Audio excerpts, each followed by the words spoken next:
Hello and welcome everyone. This is Rachel M. Colby inviting you to tattoo it on your heart, encouraging you to walk it out in your skin. And today I have the honor of introducing you to Police Officer Brian Morrison of the Barnstable Police Department in Cape Cod, Massachusetts. Officer Morrison joined the Barnstable Police Department in 1997, and some of his accomplishments are he's a U.S. Navy veteran. He's the department's Youth and Community Officer at the Hyannis Youth and Community Center. He's the Barnstable Department's Race and Relations Civil Rights Officer, I believe. Law enforcement, he's received a Law Enforcement Commendation Award from the Cape Cod chapter of the Massachusetts Society of the Sons of the American Revolution recently. He's a community liaison officer. He's involved in Big Brothers and Big Sisters. Well, I assume that's Big Brothers for you, right? He was awarded the title of Black Leader in Massachusetts at the 2021 Black Excellence on the Hill, an annual event that commemorates Black community leaders and trailblazers that are moving the Commonwealth forward. He's a part of People of Action. He's been involved in the Kiwanis Club for 23 years. My dad was a Kiwanian and president of that. You have to get you to join. Yes, they kept me awake with their meetings. He is also part of the Mountain Bike Patrol and the Honor Guard and part of the newly formed Neighborhood Improvement Unit. And he recently became an instructor in fair and impartial policing. Yes. Welcome, Officer Morrison. But first question, when do you eat, sleep, and breathe? Well, thank you very much for having me. It's my pleasure to join you today. I eat when I can and sleep most nights, which is nice. I have the luxury of working a 10 to 6 shift here at the HYCC. So barring any, overtime or, things that come up with, work and such, I'm usually home for dinner and, get to play with the family and the dogs and get some restful sleep. So. Okay. Well, thank you for your service. And since you are a U.S. Navy veteran, I believe that was 5 years. Can you share a little about that? And did that influence you to become a police officer? Did it prepare you? And why did you become a police officer? Great questions. So I actually spent 20 some odd years in the Navy, 5 years active. Okay. And then the rest was obviously in the reserves after I became a police officer. But I was recalled twice back to overseas in the Iraq provinces and such, and other places. But coming out of high school, I actually had a scholarship for Slippery Rock University to play football. But I was injured in my first game of my last year at high school, so I couldn't play football anymore. So the scholarship kind of went away. And I don't know if I was really ready to go to school at that point anyway, mentally, to be honest. As my parents will tell you, or deceased, but I was in school all the time. I don't think I missed a day of school other than for being sick anyways, other than going away to look at colleges. So by the time I graduated, I was all schooled out and just wasn't really sure what I wanted to do.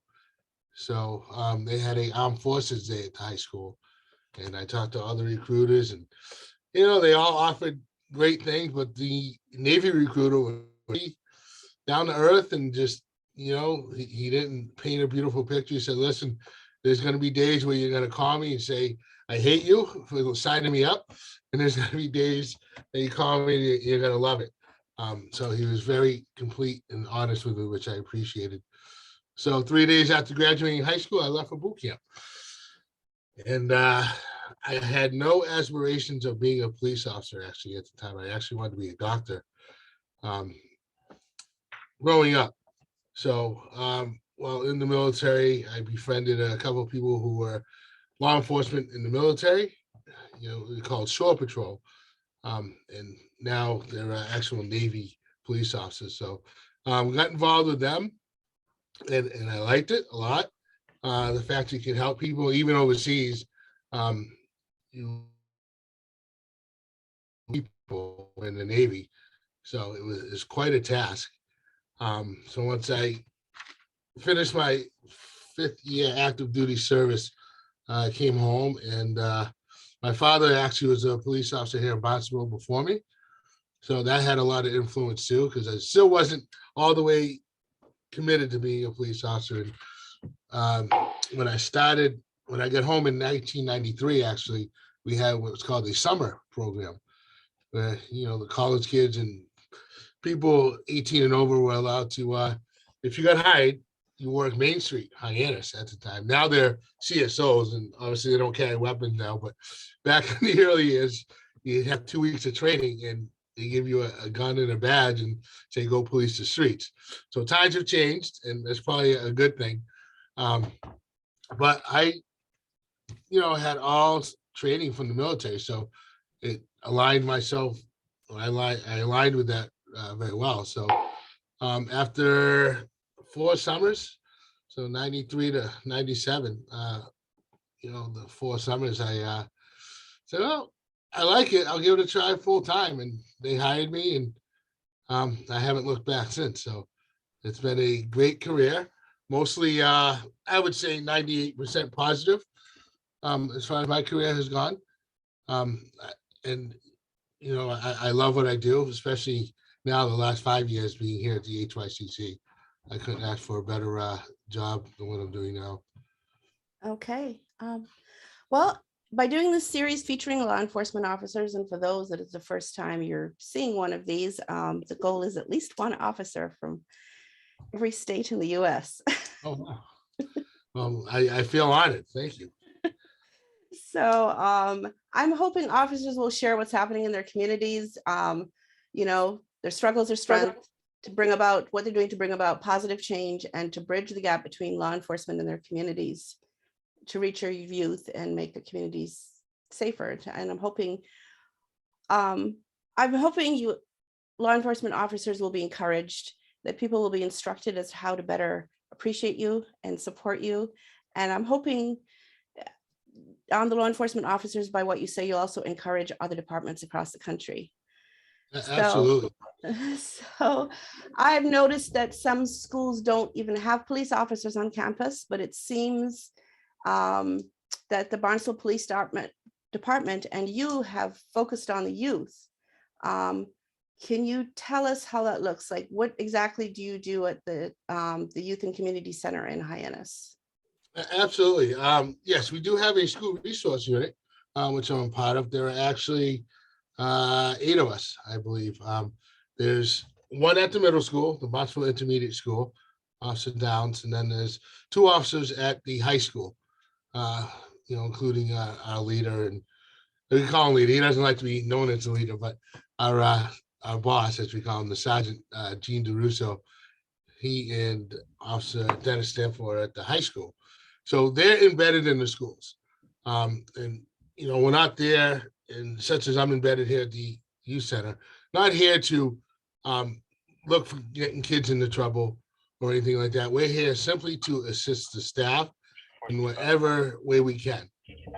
My role here is much different from their role at the school, whereas I run an after school program here for kids 4th grade all the way up to 7th grade. And it's used to, and the staff that runs it here is wonderful. So I hate to take all the credit or much of the credit. I put that all on the staff because they are so wonderful with the kids.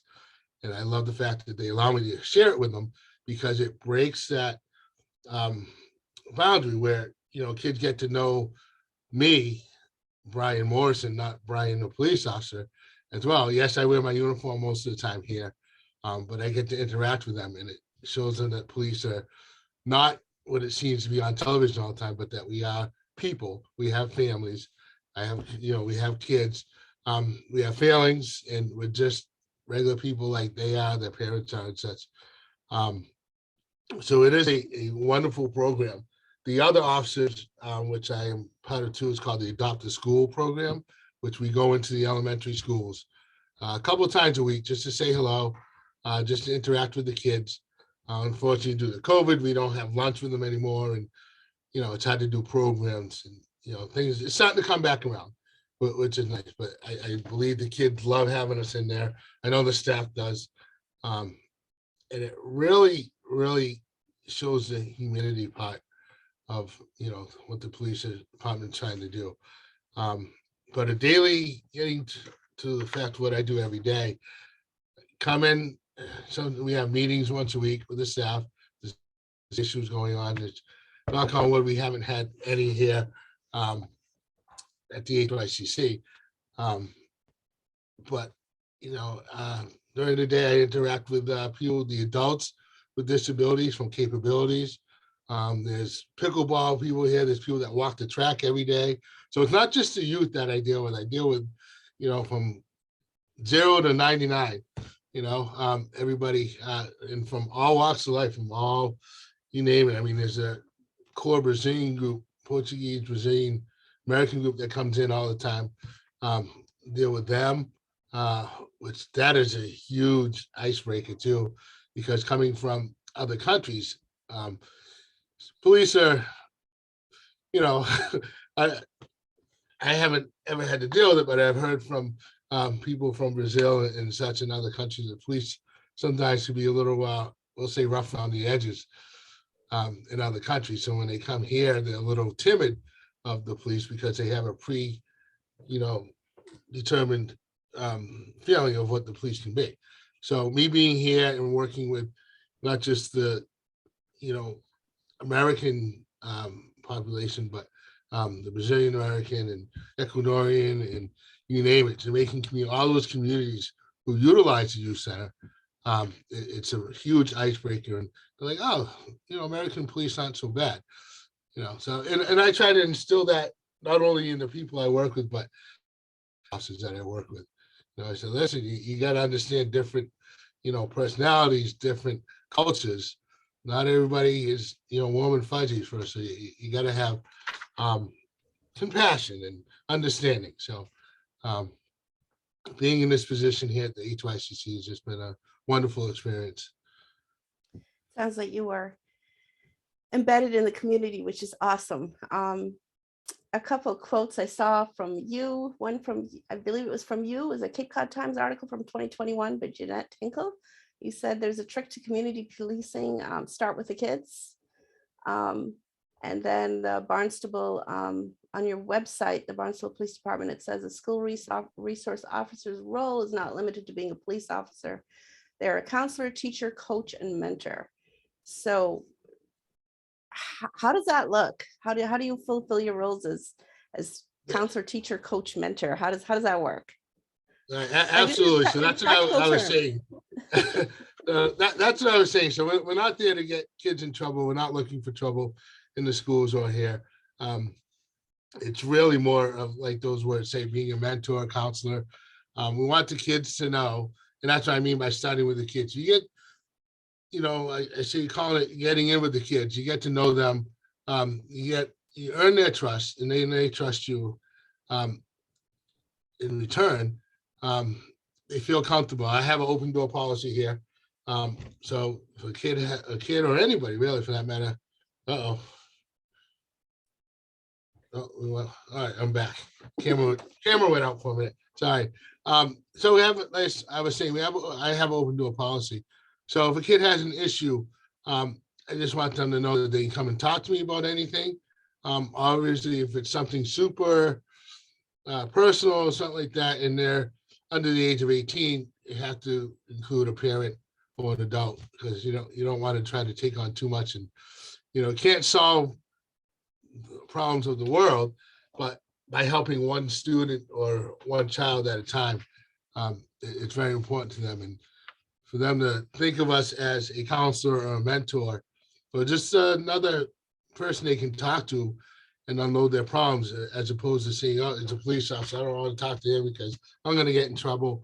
That's not what we're looking to do. We're just looking here to be help, in another outlet for the kids. So, yes. In my first police officer interview that's posted, it came up when we were talking. And what do you think about implementing nationwide? Could we do this? a 4-credit class in middle and high schools where officers come in and teach students and spend a specified amount of time. The students spend a specified amount of time with officers while they're on, even while they're on duty, spending some time with them. What do you think about that idea? Do you think it could make it happen? Absolutely, we've done it. It was Okay. all the way up until the last couple of years. We had the officer that was in the school. He taught a class every single day. Okay. So he wasn't just in the school being, a mentor or counselor. He actually taught police procedures along with one of the high school teachers. But that's what he did every single day. And that was a fantastic program.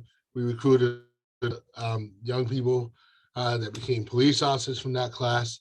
I think it's a wonderful, wonderful idea and logic. It's a great tool, not only for us, but just for kids to explore if they want to, understand police procedures and such better. Right. And we invite the adults to come in and watch it as well. I do a similar thing for younger kids in the summer.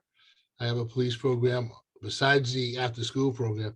But by the way, the after school program has nothing to do with police at all. It's just playing basketball, having fun, helping them with their homework. But wearing the uniform during that time, they're like, oh, the police officer do here. But getting back to the program being in the school, I think it's a awesome program and it should be implemented if the schools allow it and such. It worked wonderful for us. Like I said, I do a similar thing here at the HYCC during the summer. We have 2 groups. We have I think it's 8 to 9 and then 10 to 12. Well, 7 to 9 and 10 to 12 are the age groups that I do here at the HYCC. On top of that, we also do a police explorers program, which just started a couple of years ago, which is really cool. And that's at the police station. And that's the ages of 14 to 18 there. And what happens in those programs? So it's basically a mini police academy. They go in and, the young people, it's open to men and women, boys and girls. And they learn about police practices, what we do, how we do our job. We don't like the word routine because our days are never routine, but, we teach them what the ins and outs of a daily shift might be, whether it be 8 to 4, 4 to midnight, midnight to 8. So they're in class for about 8 hours. It's every Tuesday for, I want to say 2 months, maybe 3 months. But we bring in all the specialties that we do, the canines. We teach them about the SWAT team. We teach them about the forensics that we have, detectives. We even introduce them to the dispatchers, which is, they wear uniform, but they're more or less civilians, but they're a very important part to our department because they're the ones that answer the phones and take the calls and take all that initial information to send us where we're going and give us that information we need to do our job, as well as the people upstairs, the civilians who work upstairs in records department and all that. When people think police, they think just the police officer in the cruiser. They don't understand there's so many interworkings in the department. The people who work upstairs do an amazing job, and it would be almost impossible for us to do our job if they weren't so good at their job. And along with the police department, and I say that no matter what I talk to people, but the community as a whole, I gotta tell you, being here, especially in Hyannis and the town of Barnstable, the community is absolutely amazing because without them and their help in the everyday business, we couldn't do it. We really couldn't. And that's why I think it's so important that the people who are in place, such as myself in the school and all police officers, you really have to work with the community and be embedded in the community. And, in the olden days there, the police officers came from other towns to come work here. And it seemed like they weren't very invested in the community because they didn't live here. They would, someone from, other towns off Cape, they would come to work here and be like, listen, I'm just going to work for 8 hours. I don't need to invest myself. But now most of our police officers are from here. The towns are well invested and the community is a very important part of what we do.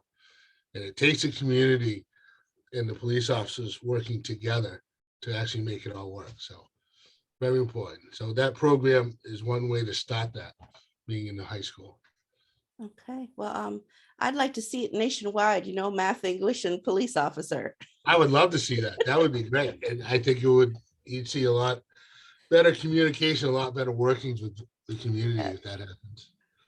Um, okay, and I will ask you afterward perhaps to send me so I can put it on my website, any links you want to include to any of those programs so people can take advantage of them when they're available, if you don't mind. Okay. Okay, all right. Broadening it a little bit beyond just here where you serve. What do you think are some of the contributing factors to the decline of respect for authority in our culture, and in particular toward law enforcement? Many now express fear of police officers, seems especially some of those from the Black community. And do you feel the current climate of mistrust and hostility toward, what do you feel, how do you feel about that? And as a Black police officer, that puts you in a very unique position to say, well, why? And how can civilians help with restoring respect for authority and for law enforcement officers? Well, that's a great question. And it's a difficult question. But it can be answered. And as we know, especially the last few years, there's been some terrible incidents. Police officers are in the limelight every single day. I mean, we have a job that we're in the public eye every minute, every second of the day. And you have to be respectful, responsible, professional all the time. We're held at a higher standard than we should be. That being said, people are people, and you're going to get good and bad in everything, unfortunately. You're going to get bad police officers. You're going to have bad teachers. You're going to have bad doctors. You're going to have bad reporters, and you're going to have bad everything. Unfortunately, and we try to do our due diligence and background checks and getting, hiring those people who are in the job for the right reasons, and that to help people be professional and do the job the way it's intended to do. We all know going back traditionally, especially it was prominent in the 60s, the government has always used police officers to do bad work, dirty work. All the riots back then, you have Watts, you have whatever riots you have, police were used to more or less police the streets, but not the way they were intended to. I mean, using dogs, using the fire department with fire hoses. And so the African-American community has had a right, and still a lot of them feel that, law enforcement is not their friend. And it's understandable because it's been passed down from generation to generation. And it had to have been scary. I mean, my father, who grew up in Texas, told me some horror stories. And, he said, listen, you're getting into a profession where, it used to be, for the most part, predominantly white males.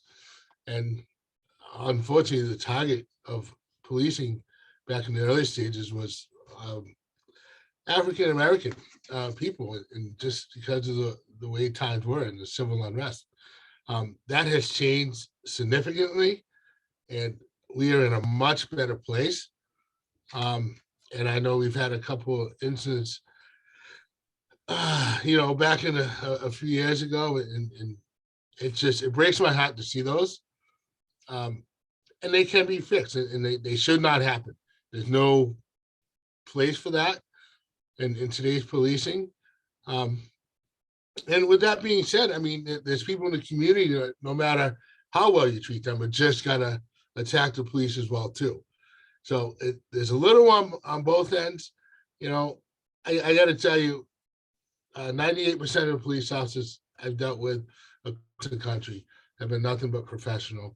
And unfortunately, in our line of work, one bad apple does ruin the bunch. It shouldn't be that way, but it's an image that is portrayed, especially in the live stream media, the big media. I mean, they take it and run with it. I mean, you see an African-American person who's, done wrong by the police, whether they're being shot and killed or, mistreated, it grows like a wildfire. You see the same happen to a white American, you don't get that news coverage. There's less news coverage. And so even the media, and I don't want to beat up on the media, but even the media, You can say it, please do. Well, even the media beats up on, the racial tension and uses that to sell their news. You know what I mean? And it's so they're kind of being biased in the same point. And it's just, being a Black or African American and then also being a police officer, it's kind of, I've had people, what side are you on? I'm like, that's what I wanted to ask you. How does that play out? How are you received by the Black community? How are you, how does that work for you? And how does that add a challenge? Luckily for me, I'm born and raised here in the town of Bottsville. So people know Brian Morrison, the person, and they know Brian Morrison, the police officer. And no matter which way you go, I'm still the same person. Okay, the uniform I wear is what I have to wear to go to work, just like a banker has to wear a suit and tie. Okay, I'm the same person inside and outside the uniform. That's what makes me, I think people understand me. There are some people who put the uniform on and think that now they're high and mighty, which cannot be the case. You put this uniform on, and I still hold on to, when I put this uniform on, that it's a respectful job. I'm here to help people. That is what I was hired to do, and that's what I plan on doing. That's what I've been doing for my 20 plus years on the department. And I think that's why they put me in this role at the HYCC, as well as being the civil rights officer. Because civil rights officer, not just, taking reports from outside. I actually, file the complaint or complaints against officers, or see the complaints that come in against officers and go through those as well. So I'm on both sides of, the community and the police department when I'm dealing with the civil rights violations and such. So you said someone said the question, so whose side are you on? Because you're Black and a police officer. How would you respond to that if someone says that to your face?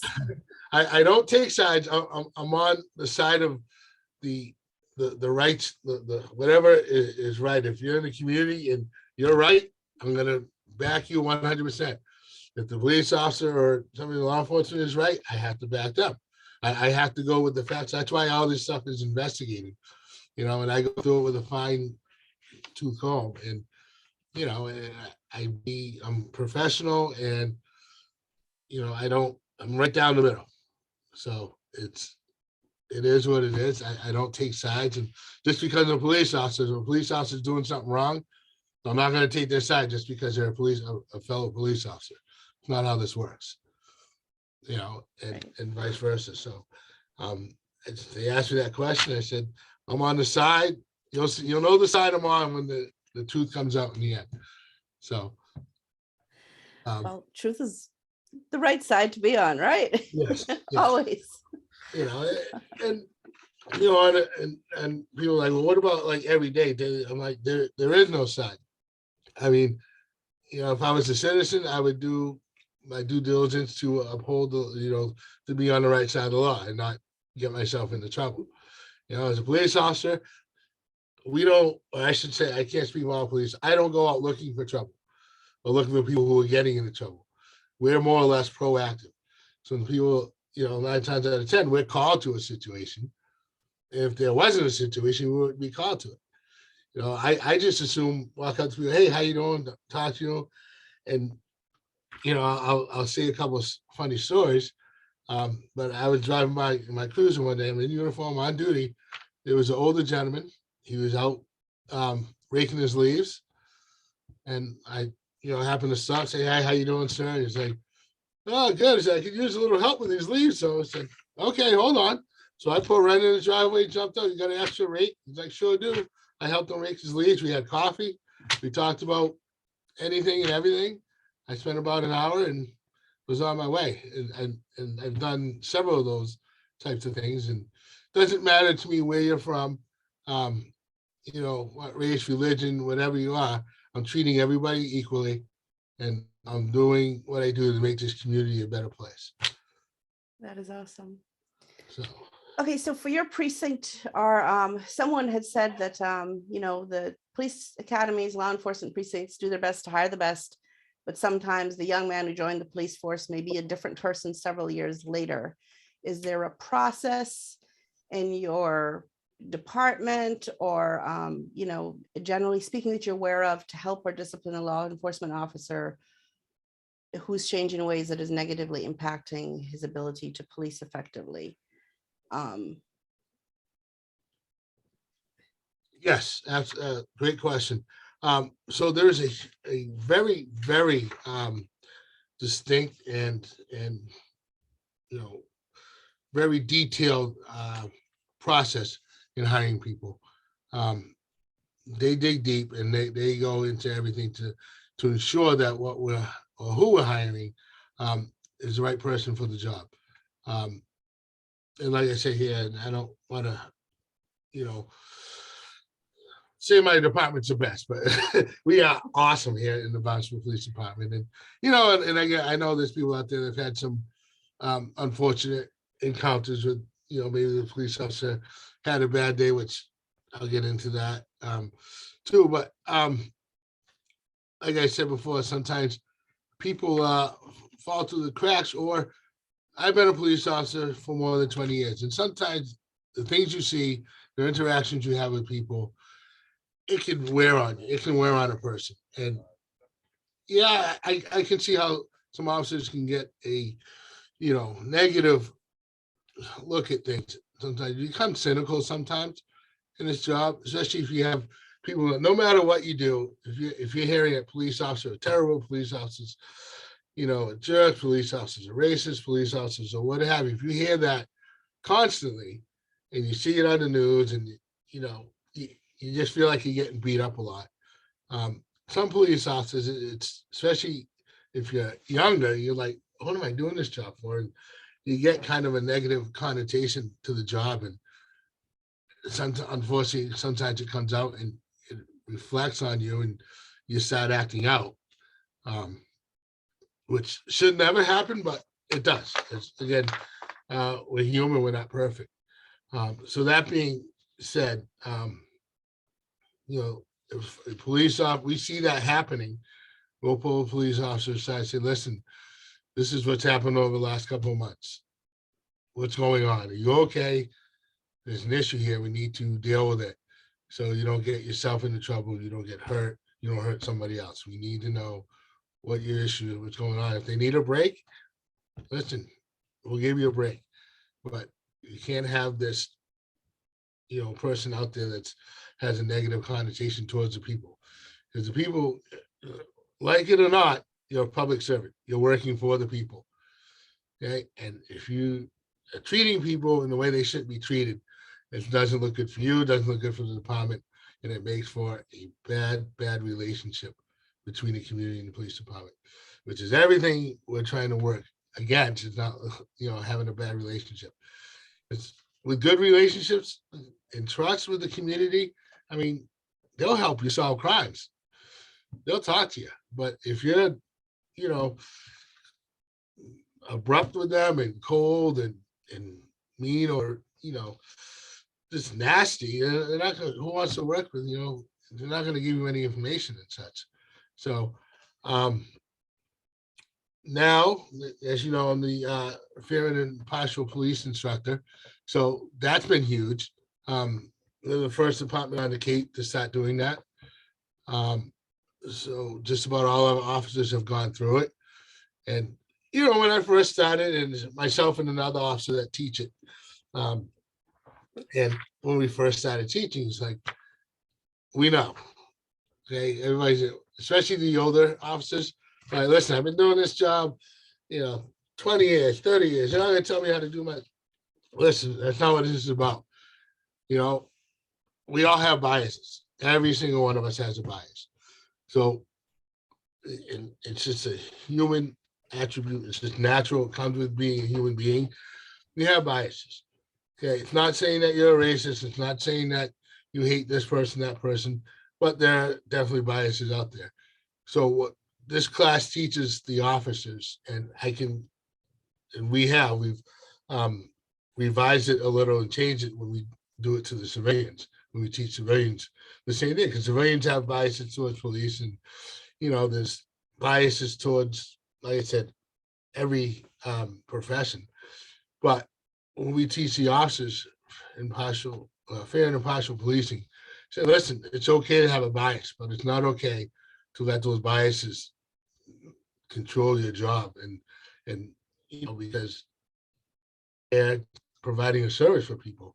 So you can't, just because you have a bias, or say, people who drive red cars, so now you're gonna pull everybody who has a red car over. I mean, you can't be like that. You have to be fair and impartial. That's why we call it that. You have to be across the board level and straight. Just like if we get called to the same house 10 times in a day, you can't go to that house, this guy again or this person again. Deal with it. You can't do that. Every time you go to that house, you have to go with open mind, because the 10th time you go there, it can be completely a different thing. And you're like, oh, wait a minute. Now what do I do? So a lot of times police officers get what we call tunnel vision. You got to, in this class, we teach them to break that television, slow yourself down, think about all your options instead of just going from 0 to 100 without thinking. You can't skip those steps. You have to think it all the way through. So it's very important to do that. That is awesome. I mean, that's, I'm glad to hear of how you guys are, that you have a process that you're handling things like that. Absolutely. Question. I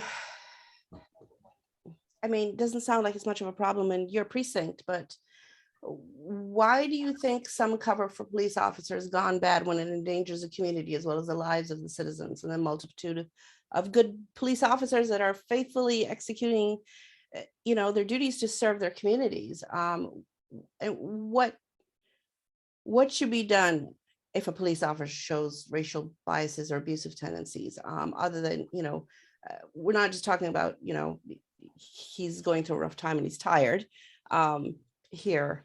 What should be done to those who ignore the warning signs and cover the misdeeds of fellow officers? Is there a system, a safe way, if you will, for police officer to say this officer is having a problem without fear of retribution, if you will? I said this may not be an issue in your particular precinct, but I mean, can you speak to that? I will do my best. And as far as I know, we haven't had, well, actually, there probably have been a couple of incidences reported by people in the community. And what normally happens, the process is, if there's an officer that is suspected of or committing a, egregious incident like that, a hate crime, or, racial profiling or something like that, it gets reported to his superior officer, who then is supposed to go to his or her lieutenant, and then to the deputy chiefs, and then eventually to the chief. And if that doesn't fix the problem, then we get into legal issues. It goes to the town manager, and then out to attorneys and such. But immediately, if there's a situation, we pull that officer off the road. And say, listen, here's the issue. We need to have a conversation. Oftentimes I'm brought in just to hear. I'm not a disciplinary person at all. I'm just here as, as part of the panel to hear. And then, I advise the chief on what I see going on, if anything. But yeah, we certainly take the officer off the road for the time being during the investigation to see what's going on. We reach out to the victim or the person that's suspected of who's had the racial incident or what have you, which is very important, unique, because a lot of times the police don't even, especially in the big cities, it just, sometimes it's easy to get lost in the, swept under the rug and just get, the complaint gets lost in the shuffle, which is nice about belonging to a small department such as ours, because you really can't hide. So if there's an issue, we're gonna find you. And believe me, I take it seriously. And I believe all my fellow officers from the chief on down take it seriously. And that's why we had the fair and impartial policing education portion now. And that's why they send me and other officers to civil rights training often, because the laws change. And just like the Massachusetts and state laws change, civil rights laws change as well. So we have to, it's important to keep on top of those. So they're investigated fully. And until that investigation is complete, the officer will be removed from that duty. If he has to be put on, he or she has to be put on the desk, or if they're at home on leave, paid or unpaid, depending on the situation. But like I said, I haven't had to be on a panel here. There have been a couple of incidents. I'm not sure of the complete findings because I wasn't part of those.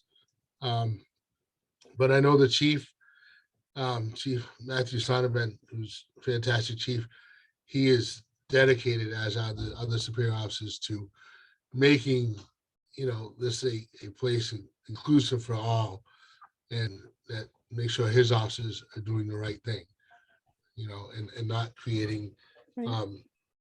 problems within the community. Right.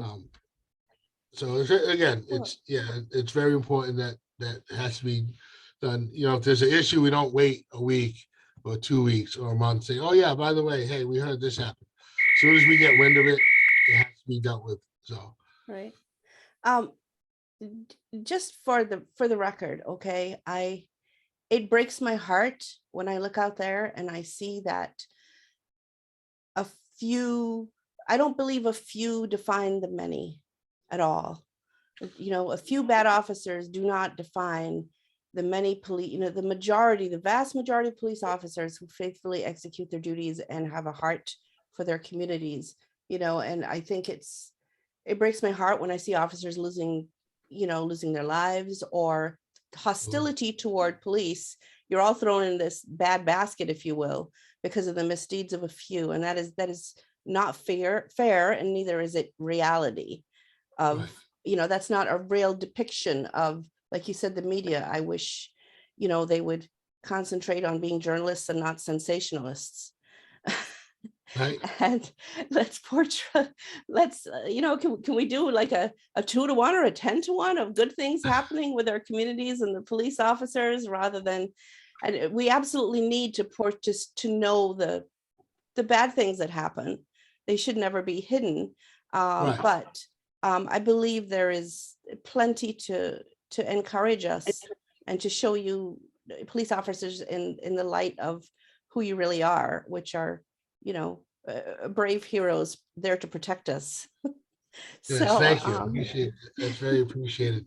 So what I like to say is, and I tell police officers, my fellow police officers this too as well, 99.9% of the people we deal with out in the community are good people doing the right thing.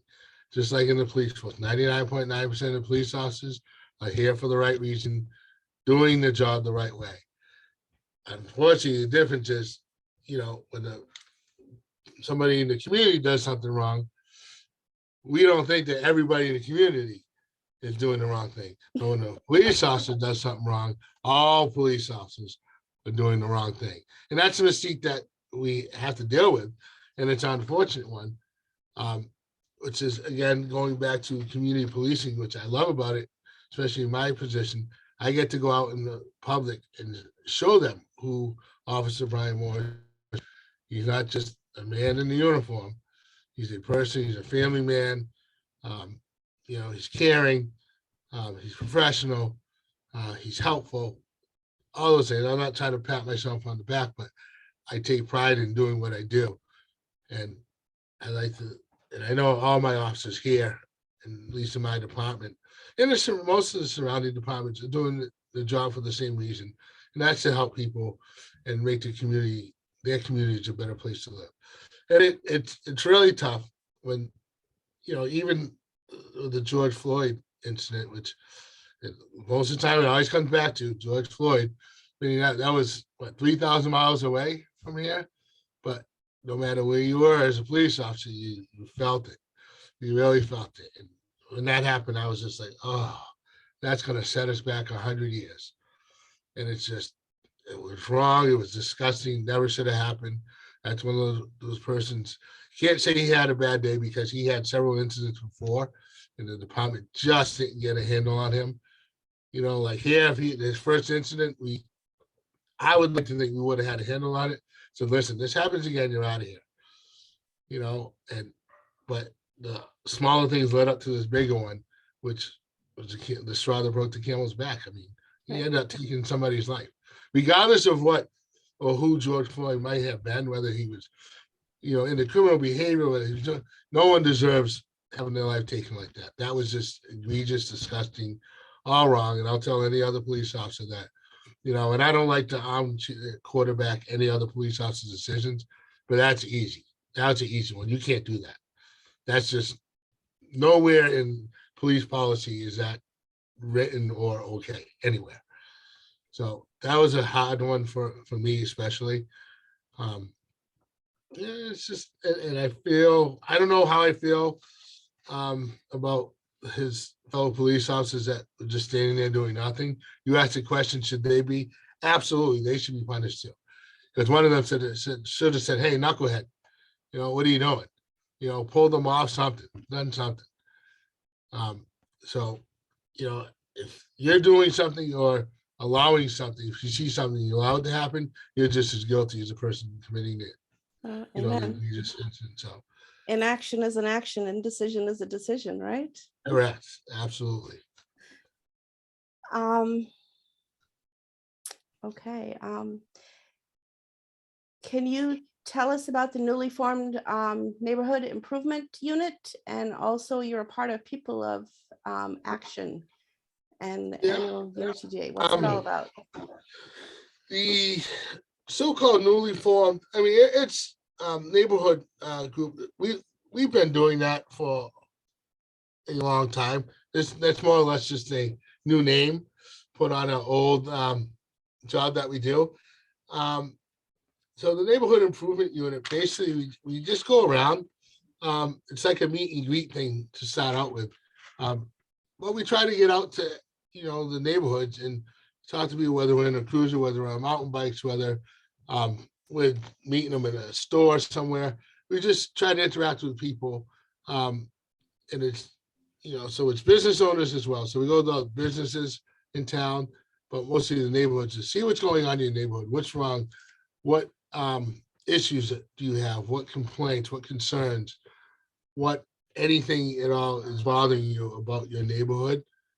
If anything, some people are, very happy with the neighborhood, but there are neighborhoods out there. Some people, well, this guy down the street, I don't know, he's got like junk all over his yard, and it's can be a complaint like that, or this guy or this person has cars coming in and out all hours of the night, and so take these complaints and then we compile them and we look at them. Then we'll send a group of officers out, and if it's a complaint with too many unregistered motor vehicles or junk all over the yard, we'll bring people from the town, the zoning boards or what have you, to go in with us and say, listen, you need to clean this up. You have until, you have a week, you have a month, you have whatever. You got to clean this up. People in your neighborhood are complaining. And we obviously don't tell them who exactly. We said, several people in your neighborhood complaining, you need to clean this up, trying to keep the neighborhoods looking nice. And then if it's a complaint with cars in and out, we'll address it. And we had cars were coming in and out of this one residence, and come to find out they were just a hardworking family.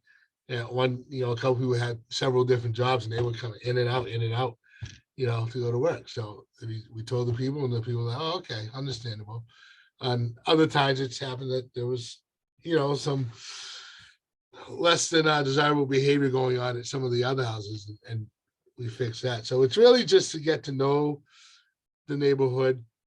And again, we're not looking to find out any, illegal stuff going on. We just are really concerned and committed to finding out what's bothering the people in the neighborhood so we can build a better relationship, not only between police and the people in the neighborhood, but neighbors.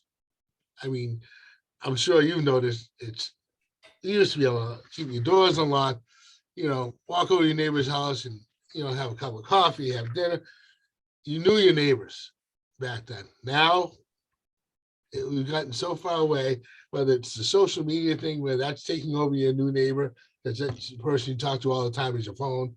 I mean, people have gotten away from people, and it's sad to see. And I really, I'm really trying to keep it people to people, but it's hard, even with the young kids. My own daughter, the kitchen table like this with a head in the phone, and I was just like, put the phone away. It's just awful that the way people have been treating each other lately in the past. So we've all kind of, been desensitized, dehumanized, whatever, by technology and such. And we just really need to get back to it. So. Yes. What are some of the hardest things you deal with as a law enforcement officer, and how do you detach a bit, refresh, rest, recover after a day when you've seen and heard things you'd rather not have? Vacation. Time off. Those are like gold. I'd rather have time off than make all the money in the world. To be true, you need time to decompress. So, and again, I won't speak for all officers. Me personally, the worst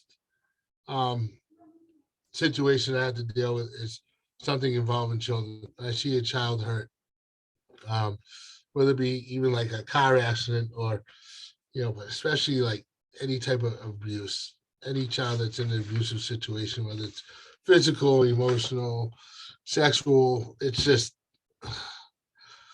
disheartening. It really is. It's terrible to see a child having to deal with any type of traumatic incident.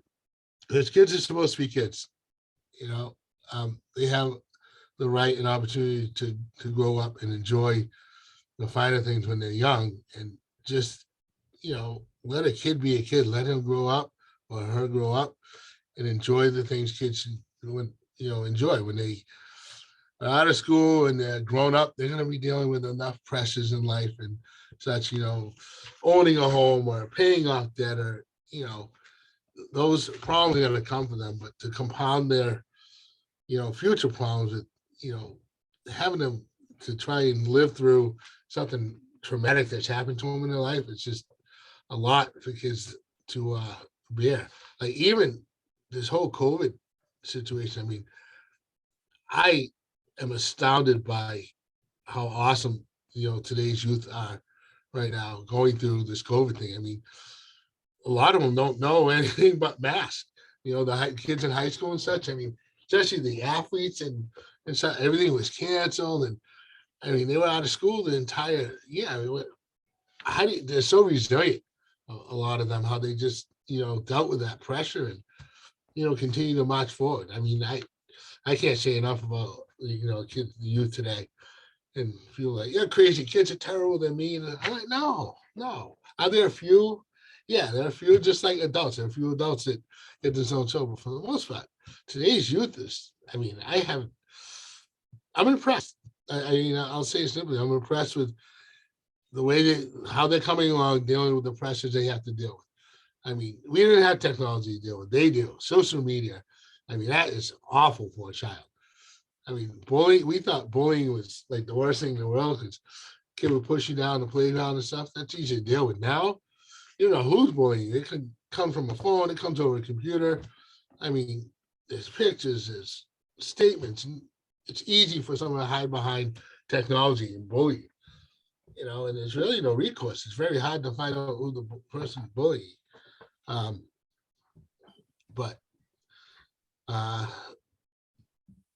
kids are just, again, I'm very impressed with dealing with what they had to deal with, um, how far they're coming along and getting along and, you know, striving through adversity. So it's been really awesome. Do you have any, this wasn't on my list, but do you have any counsel for parents in particular of younger children as far as protecting them from some of the dangers of online and social media? We Resources? have not as far as our department is concerned. We have we can talk to parents about some things, but we have people who are professional in other areas that we can align them with for sure. Counselors.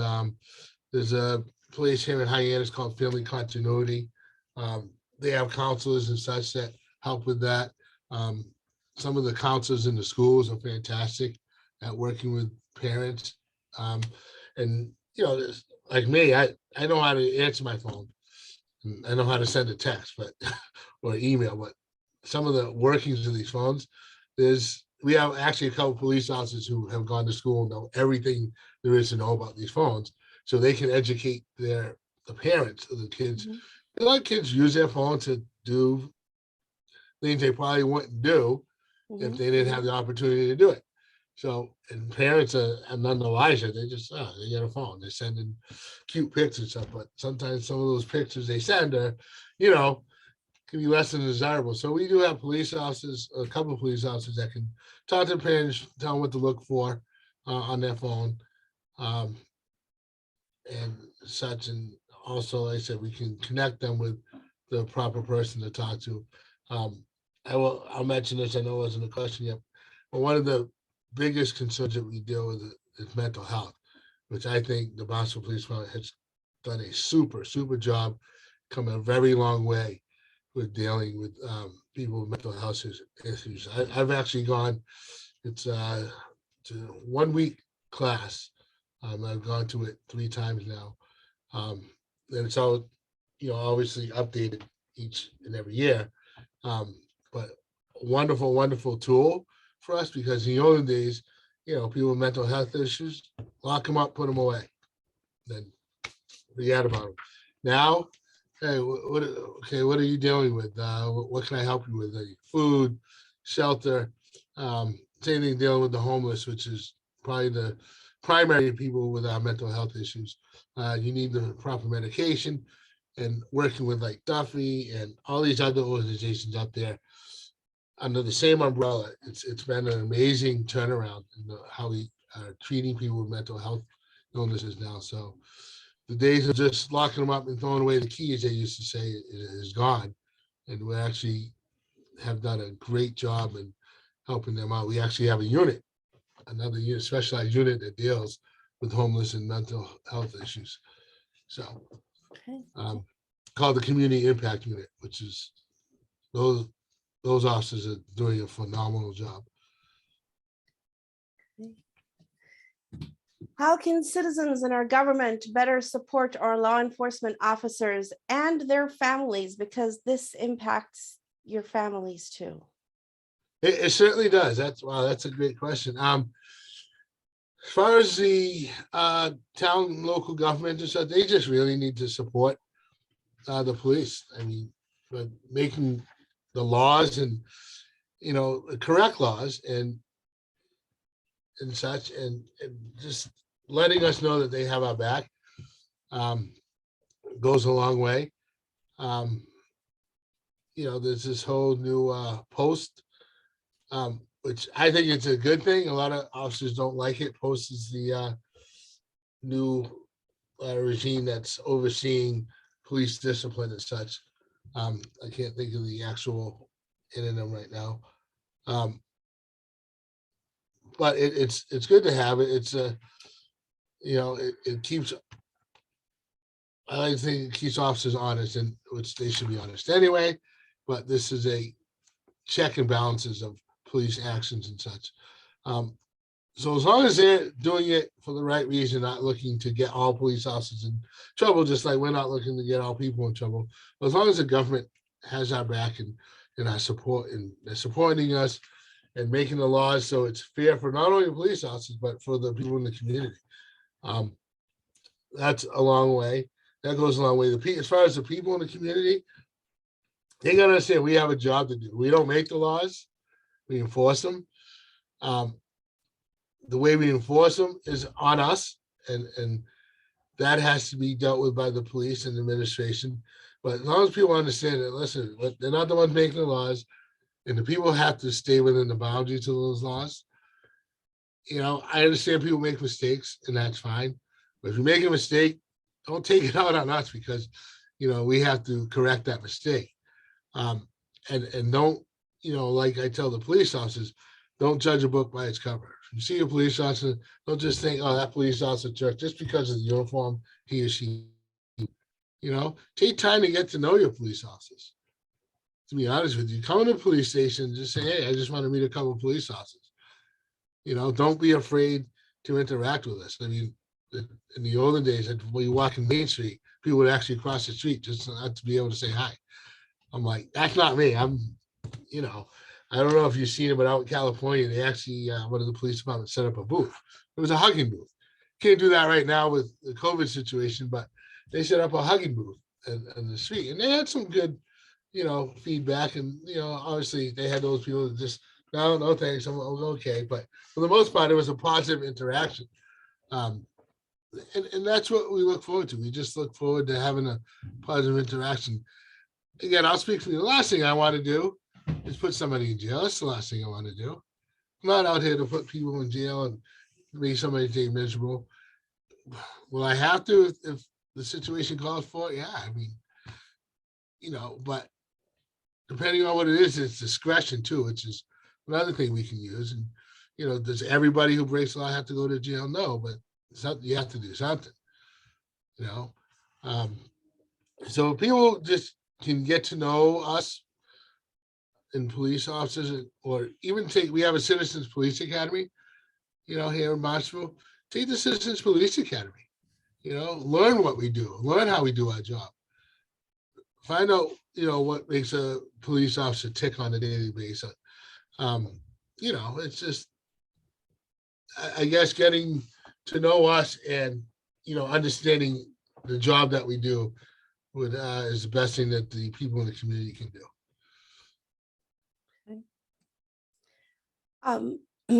I don't know if you're aware of any, but I would like to let you and your department and everyone else out there know that the Billy Graham Evangelistic Association hosts retreats for law enforcement officers and their spouses. It also trains police chaplains.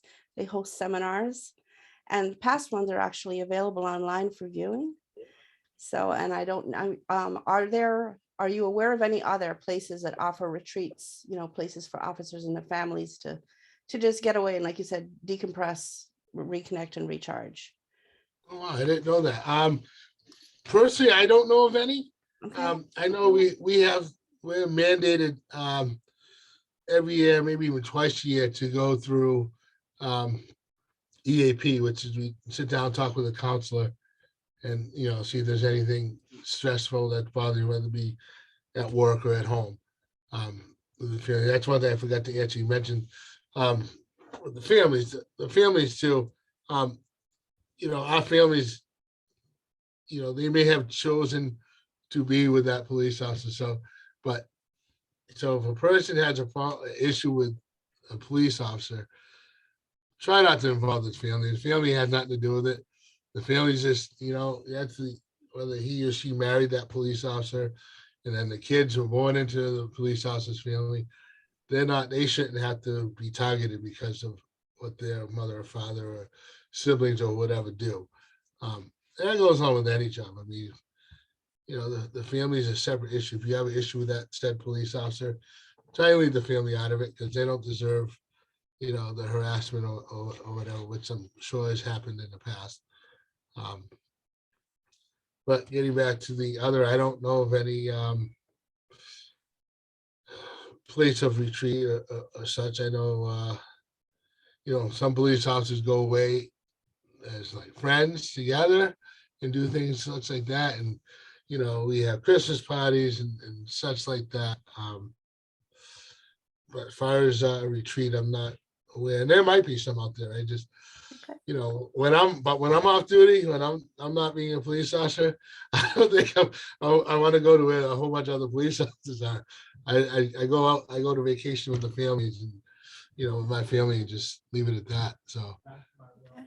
um, All right. Well, I'll put in the information I have will be online in the post for any who would like to utilize it. Even just watching some of the past seminars, they may be beneficial to you or others that you know. Okay, so as we close, what keeps you going? What is your favorite thing, favorite memory about being a law enforcement officer? And is there a message you'd like to share with your community, with America? my favorite thing, there, I can't pinpoint one. There's just several. Anytime, I don't know if you can see behind me, Yes, on the wall there. the artwork. Those are letters and artwork from kids in the school. So that's what makes me go I could be having the worst day like ever, and I come in here and I see that, and it's just all goes away. And it's my favorite thing is seeing the kids smile, and knowing that I'm making a difference in somebody's life. Being here every day, I mean, I get a sense of worth, because the adults, the hockey players here, basketball players, and volleyball players, most of them just go out of their way just to come down to my office and, I just want to say hi, see how you're doing today, and then they go about their business. So that for me on a daily basis is my best moments every single day. So as far as a message to the community or the nation, the country, whatever, even the world, just, my father once told me, treat everybody how you would like to be treated. And I'm a firm believer in that. And I try to have a smile on my face every day. And I'm not asking everybody to do that, because I don't know what goes on in everybody's daily life. But, if you can, keep the smile on your face, treat people kindly, respectfully. This place will be a lot better if we do that, and to treat each other well, as I like to say God intended us to do. We're all equal, men, women, children, whatever, young, old, black, white, whatever religion, whatever you, or whoever you are, just treat each other well. And, life is tough enough as it is. So it just makes it a lot easier when people get along, and, we're all doing the right thing and safe thing. So. Okay. All right. Well, thank you, Officer Morrison, for taking the time out of your insanely busy schedule. And No problem. My pleasure. Anytime. Thank you for all you do. Thank you to all the law enforcement officers out there who are faithfully performing their duties, who may be watching this. Thank you for all you do to uphold the law and keep us safe. Thank you to all those listening or watching this. I'd like to invite you to my website, Tattoo It on Your Heart. I invite you to subscribe to my newsletter to receive my posts over the next several months. I'll be hosting these interviews with police officers from all over our nation and their families, those who wish to participate. I also offer a variety of articles to encourage faith, encourage and motivate creatives, and encourage you in life. I try to connect culture's questions with Christianity's answers. I've also hosted interviews with pastors, pastors' wives, missionaries, teachers, authors. And also, I would love you to join me so you can follow my journey to write articles for the Oak Ridger newspaper under the town historian's banner, Mr. Ray Smith, as part of the process to write my book on the integration of Oak Ridge, Tennessee, which my in-laws were a part of. And so I'd love to have you all along for the ride. And nice. God bless you all. Until next time, this is Rachel M. Colby inviting you to tattooitonyourheart.com. God bless you, officer. God bless. Thanks for all you do.